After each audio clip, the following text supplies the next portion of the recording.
السلام علیکم ورحمۃ اللہ وبرکاتہ، نحمده ونصلی علی رسولہ الکریم، اما بعد فاعوذ باللہ من الشیطان الرجیم، بسم اللہ الرحمن الرحیم، رب اشرح لی صدری ویسر لی امری واحلل عقدۃ من لسانی یفقهوا قولی۔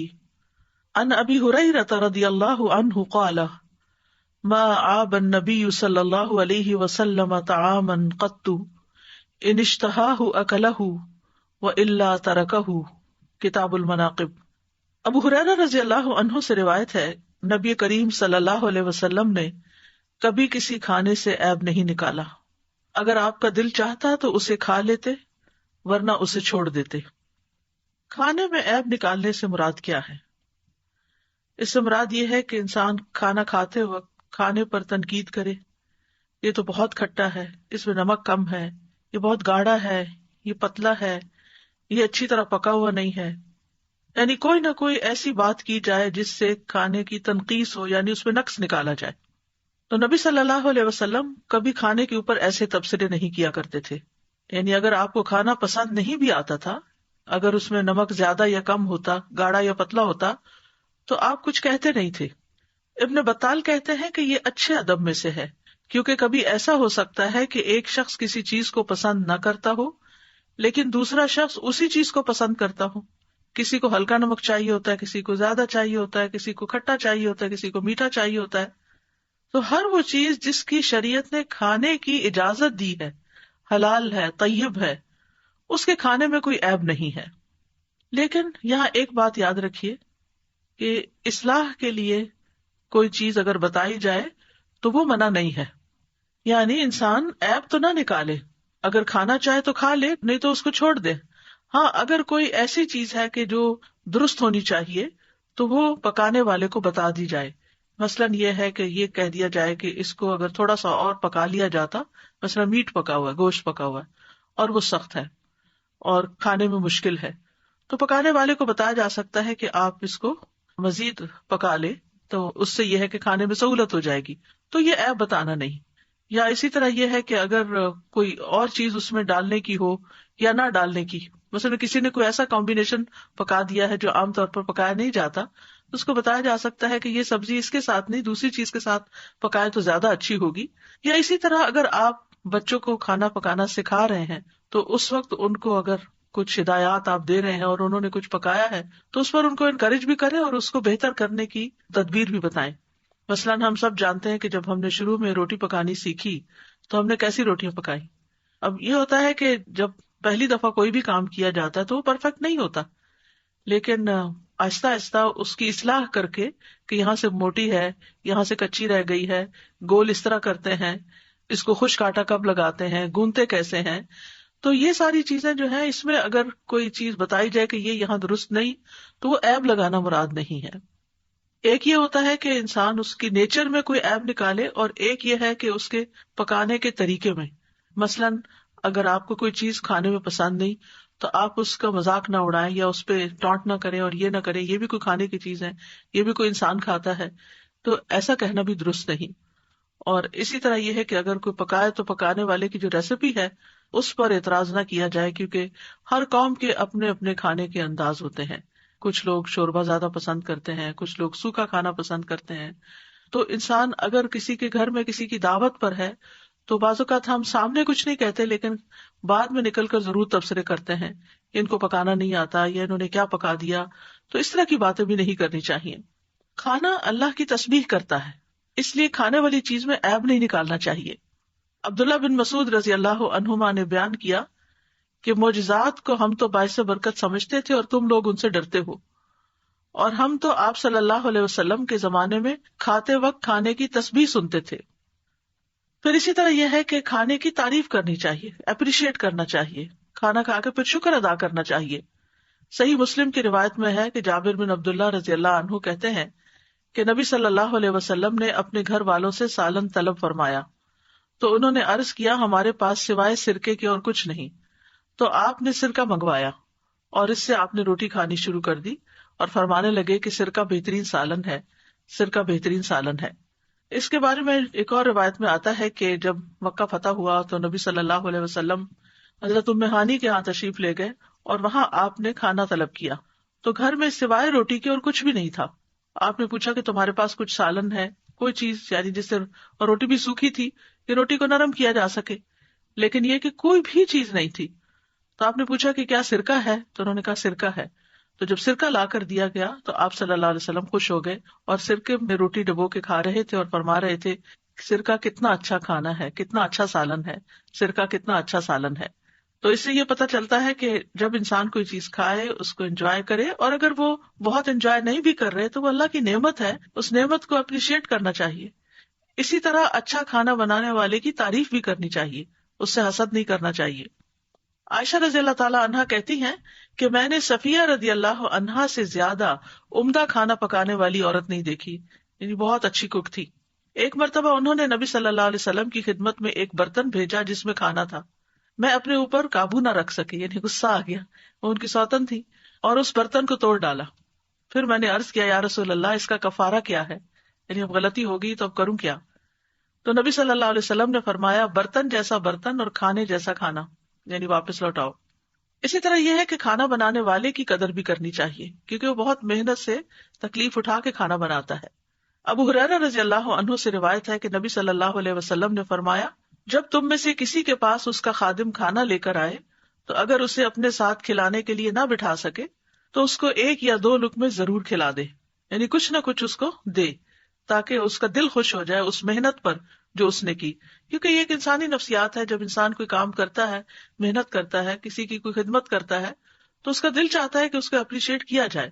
تو نبی صلی اللہ علیہ وسلم سے بڑھ کر انسانوں کی نفسیات جاننے والا کون تھا؟ تو آپ صلی اللہ علیہ وسلم نے تلقین کی کہ اگر ساتھ نہیں بٹھا سکے، کیونکہ بعض اوقات وہ شرم محسوس کرتے ہیں یا جھجک محسوس کرتے ہیں یا ان کے اپنے کچھ اور کام ہوتے ہیں تو ساتھ بیٹھ کے نہیں کھا سکتے یا پیٹ بھر کے پھر نہیں کھا سکتے، کیونکہ جب کوئی بہت بڑی ہستی یا رتبے والا شخص سامنے بیٹھا ہو تو بہرحال اس کا ایک روب ہوتا ہے. تو آپ صلی اللہ علیہ وسلم نے فرمایا کہ پھر اس صورت میں اس کو 1 آدھ لقمہ یا کوئی چیز اس میں سے جو ٹرے سجا کے لایا اس میں سے کچھ اس کو بھی دے دو، کیونکہ اس نے اس کو تیار کرنے کی زحمت اٹھائی ہے. تو یہ صرف زبانی تعریف نہیں ہے بلکہ عملی طور پر تعریف ہے. اسی طرح کھانا اگر پسند نہ ہو تو خاموش رہنا چاہیے، یعنی اگر آپ نہیں کھا سکتے تو آپ اس پر تبصرہ بھی نہ کریں. یزید بن اسم سے روایت ہے، وہ کہتے ہیں کہ مدینہ میں ایک دلہا نے ہماری دعوت کی، یعنی کوئی ولیمہ وغیرہ کیا، اور ہمیں 13 عدد بھنے ہوئے سانڈے پیش کیے، گوہ جس کو کہتے ہیں. کوئی اس کو کھانے والا تھا، کوئی نہ کھانے والا تھا، یعنی کسی کو پسند تھی، کسی کو پسند نہیں تھی. دوسرے دن میں ابن عباس سے ملا رضی اللہ عنہ، میں نے ان کو یہ بات بتائی. ان کے ارد گرد موجود لوگوں نے بہت سی باتیں کی، حتیٰ کہ کسی نے یہ بھی کہا کہ رسول اللہ صلی اللہ علیہ وسلم نے فرمایا تھا میں اسے نہ کھاتا ہوں، نہ روکتا ہوں، نہ اسے حرام کرتا ہوں. یعنی خود میں نہیں کھاتا، لیکن جو کھا رہے ہیں ان کو روکتا نہیں، اور نہ ہی اس کو امت کے لیے حرام قرار دیتا ہوں. اس پر ابن عباس نے کہا تم لوگوں نے جو کہا ناروا ہے، اللہ نے جو نبی بھیجا وہ حلال کرنے والا اور حرام کرنے والا تھا، حلت و حرمت کے حکم کو واضح کرنے والا تھا. آپ جس طرح تم سمجھ رہے ہو غیر واضح بات نہیں کرتے تھے، یعنی نبی صلی اللہ علیہ وسلم اگر کسی چیز کو حرام کرنا چاہتے تو اس کو منع کر دیتے تھے. رسول اللہ صلی اللہ علیہ وسلم جب میمونہ رضی اللہ عنہا کے ہاں تشریف فرما تھے اور آپ کے قریب فضل بن عباس اور خالد بن ولید رضی اللہ عنہم تھے اور ایک اور خاتون بھی موجود تھی، تو ان کے سامنے دسترخوان لایا گیا جس پر گوشت تھا. جب نبی صلی اللہ علیہ وسلم نے اس کو کھانے کا ارادہ کیا تو میمونہ رضی اللہ عنہا جو آپ کی اہلیہ تھی، زوجہ محترمہ تھی، امہات المومنین میں سے تھی، کہ یہ سانڈے کا گوشت ہے. تو آپ نے ہاتھ روک لیا کیونکہ ان کو پتا تھا کہ آپ نہیں کھاتے، اور فرمایا یہ ایسا گوشت ہے جو میں نے کبھی نہیں کھایا، اور آپ نے لوگوں سے فرمایا کہ کھاؤ، یعنی تمہیں پسند ہے تو تم کھاؤ. تو اس گوشت میں سے فضل، خالد بن ولید اور اس خاتون نے کھایا. میمونہ رضی اللہ عنہا نے کہا میں تو صرف اس کھانے میں سے کھاؤں گی جو رسول اللہ صلی اللہ علیہ وسلم کھائیں گی، یعنی میں بھی یہ سانڈے کا گوشت نہیں کھاؤں گی، میں وہی کھاؤں گی جو آپ کھائیں گی. پھر اسی طرح اگر کھانا نہ ملے کسی وقت یا وقت پر تیار نہ ہو تو غصہ نہیں کرنا چاہیے. بعض مرد حضرات اگر گھر میں کھانا وقت پر تیار نہ ہو، ان کی مرضی کا نہ ہو، تو بیوی کے ساتھ اچھا سلوک نہیں کرتے، تو ایسے سے بھی منع کر دیا گیا ہے. ام المومنین عائشہ رضی اللہ تعالیٰ عنہا کہتی ہیں کہ ایک دن رسول اللہ صلی اللہ علیہ وسلم نے مجھ سے کہا اے عائشہ کیا تمہارے پاس کچھ کھانے کو ہے؟ میں نے عرض کیا اللہ کے رسول ہمارے پاس تو کچھ بھی نہیں ہے، یعنی کچھ بھی نہیں پکایا. آپ نے فرمایا تو پھر میں روزہ رکھ لیتا ہوں. یعنی سبحان اللہ، آپ نے یہ نہیں کہا کہ کیوں نہیں پکایا اور بحث مباحثہ نہیں کیا، کوئی لڑائی جھگڑا نہیں کیا. پھر عائشہ رضی اللہ تعالیٰ عنہ فرماتی ہے کہ رسول اللہ صلی اللہ علیہ وسلم باہر تشریف لے گئے تو ہمارے پاس کچھ ہدیہ لایا گیا یا مہمان کچھ لے کر آ گئے. عائشہ رضی اللہ تعالیٰ عنہ فرماتی ہیں کہ جب رسول اللہ صلی اللہ علیہ وسلم واپس تشریف لائے تو میں نے عرض کیا، اے اللہ کے رسول، ہمارے پاس کچھ ہدیہ لایا گیا یا کچھ مہمان آئے ہیں، یعنی وہ لے کر آئے ہیں، اور میں نے آپ کے لیے کچھ چھپا کر رکھا ہے. آپ نے فرمایا وہ کیا ہے؟ میں نے عرض کیا وہ حیث ہے، حیث حلوے کو کہتے ہیں. آپ نے فرمایا اسے لے آؤ. میں اس کو لے آئی تو آپ نے اسے کھایا. پھر آپ نے فرمایا میں نے صبح سے روزہ رکھا ہوا تھا، یعنی ایک دن پہلے کا کھایا ہوا تھا، صبح بغیر کھائے روزہ رکھا، اور پھر افطار کے وقت آپ صلی اللہ علیہ وسلم نے اس کو کھا لیا. تو اسی طرح یہ ہے کہ کھانے میں عیب کی بجائے اللہ کی تعریف کی جائے تاکہ اللہ سبحانہ تعالیٰ راضی ہو جائے. رسول اللہ صلی اللہ علیہ وسلم نے فرمایا، بے شک اللہ اس بندے سے راضی ہوتا ہے جو ایک لقمہ بھی کھائے تو اس پر اللہ کا شکر ادا کرے، یا جو مشروب کا ایک گھونٹ بھی پیے تو اس پر اللہ کا شکر ادا کرے. تو ایسی صورت میں الحمدللہ جو ہے یہ افضل الدعا ہے. یعنی ایک تو کھانے کی دعا لمبی والی بھی ہے، الحمدللہ الذی اطعمنا وسقانا وکفانا وکم ممن لا مووی لہ ولا کافی لہ، اور اسی طرح اور بھی دعائیں ہیں. لیکن یہ ہے کہ اگر انسان کو ساری دعا لمبی نہیں بھی آتی تو انسان صرف اتنا بھی کہہ دے الحمدللہ، تو یہ دعاؤں میں سے افضل ترین دعا ہے. اور جو بندہ کھانے کا لقمہ کھا کر یا پانی پی کر یا کوئی فروٹ کھا کر الحمدللہ کہتا ہے تو یہ الحمدللہ کہنا اللہ تعالیٰ کو راضی کر دیتا ہے. تو یہ ہے ہمارے دین کی تعلیم، اور کتنی خوبصورت تعلیم ہے کہ ہمیں کھانے کے ساتھ کیا سلوک کرنا چاہیے اور اس موقع پر کیا طریقہ اختیار کرنا چاہیے. تو نبی صلی اللہ علیہ وسلم نے بہت سے آداب صرف بول کر نہیں سکھائے بلکہ اپنے عمل سے سکھائے ہیں. تو یہاں بھی ہم دیکھتے ہیں اس حدیث میں جو کتاب المناقب کی حدیث ہے کہ نبی کریم صلی اللہ علیہ وسلم نے کبھی کسی کھانے سے عیب نہیں نکالا. اگر آپ کا دل چاہتا تو اسے کھا لیتے ورنہ اس کو چھوڑ دیتے. تو ہمیں بھی یہی کرنا چاہیے کہ اگر کوئی چیز پسند نہیں تو اس کو ایک طرف کر دیا جائے لیکن اس میں عیب نہیں نکالے جائیں. اگلی حدیث ہے پینے کے آداب. ان عبداللہ ابن ابی قتادۃ ان ابیہ قال قال رسول اللہ صلی اللہ علیہ وسلم اذا شرب احدکم فلا يتنفس فی الاناء. کتاب الاشربہ. عبداللہ بن ابی قتادہ اپنے والد سے روایت کرتے ہیں جو ابو قتادہ کہلاتے ہیں. رسول اللہ صلی اللہ علیہ وسلم نے فرمایا، جب تم میں سے کوئی پانی پیے تو برتن میں سانس نہ لے، یعنی پیتے وقت گلاس کے اندر ہی منہ رکھے رکھے سانس نہیں لینا چاہیے بلکہ برتن کو الگ جدا کیا جائے خود سے اور پھر سانس لیا جائے. اسی لیے ہمیں 3 سانسوں میں پینے کا طریقہ سکھایا گیا ہے. نبی صلی اللہ علیہ وسلم کی سنت بھی یہی ہے کہ جب آپ پانی پیتے تو 3 سانس لیتے. تو مقصد کیا تھا کہ پانی پیتے وقت برتن کے اندر سانس نہ لیا جائے بلکہ باہر لیا جائے. اور اسی طرح 3 سانس لیتے ہی نہیں، ایک ہی دفعہ میں سارا گلاس کٹ کٹ نہیں پی جاتے تھے یا 2 دفعہ میں، بلکہ 3 حصوں میں اسے تقسیم کرتے تھے. اور اس طرح پینا چاہیے کہ ایک دفعہ پی کر برتن کو منہ سے پرے کر دیا جائے، یعنی گلاس وغیرہ کو، اور پھر دوبارہ اس سے پیا جائے، پھر اس کو ہٹایا جائے، پھر پیا جائے، پھر برتن ہٹایا جائے. اور یہی مراد ہے اس سے کہ پانی ایک سانس میں نہیں بلکہ 3 سانسوں میں پینا چاہیے. اور یہ سانس جو ہے برتن کے باہر ہونے چاہیے، برتن منہ سے دور ہونا چاہیے. آج صبح میں اسی پر تھوڑی سی سرچ کر رہی تھی تو ایک کلپ مجھے ملا، ویڈیو کلپ، جس میں کچھ لوگ ایک ایکسپیریمنٹ کر رہے تھے کہ انہوں نے 2 گلاسز میں پانی لیا، ایک گلاس کے اندر پائپ سے پھونک ماری، اندر سے نکلی ہوئی پھونک جو تھی وہ اس کے اندر بڑ بڑ بڑ کر کے ڈالی، اور دوسرا گلاس جو تھا وہ ویسے ہی رکھ دیا جو صاف ستھرا تھا. اب انہوں نے کوئی کیمیکل سٹف ڈالا، اس کا نام مجھے سمجھ میں نہیں آیا، بہرحال 2 قطرے اس میں ڈالے اور 2 اس میں ڈالے. جو تو صاف پانی تھا اس کا رنگ نیلا ہو گیا، اور جس پانی کے اندر پھونکے تھی وہ سبز سا ہو گیا، میلا سا سبز سا ہو گیا. یعنی چند لمحوں کے اندر پانی کی حیت ہی بدل گئی.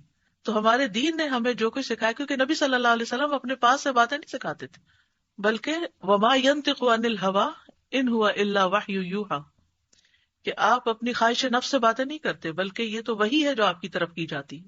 اور اللہ سبحانہ تعالیٰ زیادہ بہتر جانتا ہے کہ ہمارے لیے کیا چیز بہتر ہے اور کیا چیز بہتر نہیں ہے. تو نبی صلی اللہ علیہ وسلم کے پانی پینے کا طریقہ ایک اور حدیث سے بھی ہمیں پتہ چلتا ہے، سلسلہ صحیحہ کی حدیث ہے کہ آپ صلی اللہ علیہ وسلم 3 سانسوں میں مشروب پیتے تھے. جب برتن اپنے منہ کے قریب کرتے تو اللہ تعالیٰ کا نام لیتے اور جب برتن کو منہ سے دور کرتے تو اللہ کی تعریف کرتے، اور آپ ایسے 3 دفعہ کرتے، یعنی بسم اللہ پڑھ کے گلاس اٹھا کے پیتے، جب منہ سے ہٹاتے اس کو تو الحمدللہ کہتے، پھر دوسری دفعہ پھر بسم اللہ پڑھ کے پھر پیتے، پھر ہٹاتے اور الحمدللہ کہتے، پھر تیسری دفعہ بھی اسی طرح بسم اللہ پڑھ کے آغاز کرتے اور انتہا پر الحمدللہ کہتے۔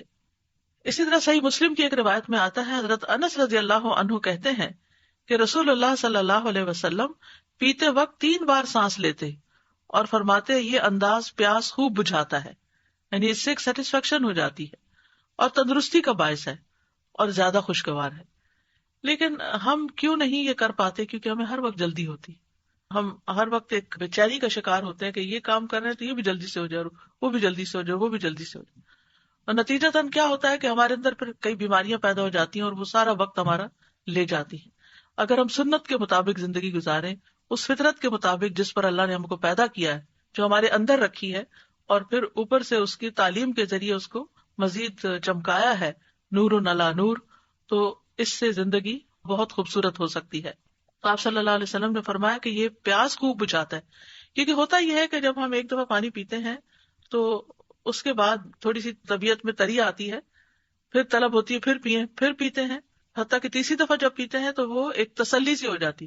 یہی اگر یہ سارا پانی، اتنا ہی پانی ایک ہی دفعہ چڑھا دیا جائے تو طبیعت میں وہ تسلی نہیں ہوتی، ایک اطمینان نہیں ہوتا۔